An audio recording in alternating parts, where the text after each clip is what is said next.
I'm attorney Nick Alcock, and if you have to go to Mesa City Court in Mesa, Arizona, this video is for you. We've updated this video to include information about how the court is handling their cases in the COVID era, and so we think it's important to give that information to people. There are some pitfalls and there are some tricks that you need to be aware of so as to avoid getting into trouble. If you are arrested and you have to go to court, that court appearance in Mesa is extremely important. And normally, if you are not represented by an attorney, you have to go to court. And if failing to appear in that court, a warrant can issue for your arrest. So Mesa is being very gracious in the sense that they are allowing people to appear telephonically. This is September of 2020. That's their policy now. Of course, that policy can change. But you do need to be organized and you do need to call in advance, and you got to make sure that you know what the policies and procedures are. There are a number of different judges, and the judges have slightly different policies with regards to calling in. So my advice to you is put this number in your pocket. This is a court number. It's 480-644-2255. 480-644-2255. That's the number for the court. So if there is a change with the way that they're handling the telephonic appearances, they will tell you. They'll also give you the information of who it is that you need to call and if there are changes. As it is right now, you call in advance, you make sure that you got the right number, then you call and you're put on hold. When this happens, you want to make sure that you're muted. You want to make sure that in case they pick up your call, that there's no ambient noise in the background, and you want to make sure that you are in an environment that respects the court, and you don't want to create problems for yourself. So don't be driving and don't be in a situation where you're moving around, and if you know that you're in an area where you don't have a lot of bars, just be very, very careful. You want to be in a secure place where your call is not going to be dropped. You can still go to court on the day if you feel compelled that you need to go. It's 250 East 1st Avenue in Mesa, and so that you can still call from the court. For example, if the court say, look, we're just doing telephonics right now, and at least then you're there, because again, failure to call in, failure to appear can be a crime in itself, and you can get in trouble for that, which is why having that secure connection, quiet area, and making sure that you've got good signal. So Mesa is a court that we like to practice in. It's a place that we have good relationships with the judges and the prosecutors. It is a place where if you are a very diligent and organized attorney, they are willing to listen. So if you have a case where the police have violated the rules of criminal procedure and you take that to the prosecutor in Mesa, they will look at the case and they will actually apply the interests of justice, and they will look at they tend to be very, very reasonable, and I like working with them. So there are some judges that certainly are more strict when it comes to sort of technical violations, and you just, in general, of course, you never want to be late whatsoever for court. There are some judges, and this is true for any court, there are some judges that tend to be a little more casual, and there's some judges that tend to be a little bit more formal. My advice in Mesa City Court is always, if you're appearing in person, make sure that you're dressed appropriately, you're on time, you're not wearing a hat, wear a button-down shirt, don't have any type of insignia on you or anything that makes the judge feel, a logo that makes the judge feel that they're being disrespected. And then the same thing goes for that phone call with the ambient noise. Be very, very careful when you're calling in that nothing's happening in the background that could potentially be used against you.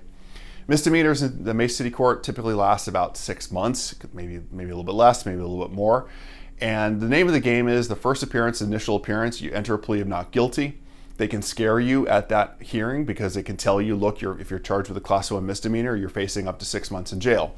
That's the maximum, and so you hear that and you might panic. You also might panic because maybe you're guilty, but you don't want to tell the judge that you're not guilty, and you're afraid that you're going to get in trouble for admitting to the judge later that you are in fact guilty. That's just how the system works, and it's okay to enter a plea of not guilty in Mesa City Court. From there, you're going to have a number of SAS conferences. Purpose of those conferences, twofold. One, obtain information, the discovery, the police reports, and look for procedural violations. Look for ways to file motions to defend your constitutional rights. And the other is to negotiate. Now, if the prosecutor at Mesa City is not asking for jail, you may not be entitled to a public defender. So you might find yourself in a situation for some certain cases, like shoplifting and the like, where you are in front of the prosecutor talking to them about your case. And if they aren't asking for jail time, you may not be entitled to a public defender. My advice in those situations is take your emotional perspective and put it to the side. Try to approach those conversations as politely as you can, as professionally as you can. Also understanding that there are a couple little pitfalls that you could fall into. If you are admitting, for example, that you have violated a term or condition of your release to a prosecutor, that could be used against you. Your release conditions could change.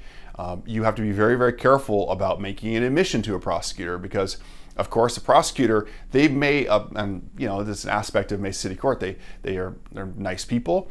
And many of the prosecutors come across as very, very helpful and very, very nice. Their job is to prosecute you. Their job is to find you guilty if they possibly can, if they think it's in the interest of justice. So keep that in mind, that it's not a situation where they're a social worker or that they're going to necessarily do you any favors. Their criteria on these cases tends to be, is the evidence aligned against the defendant?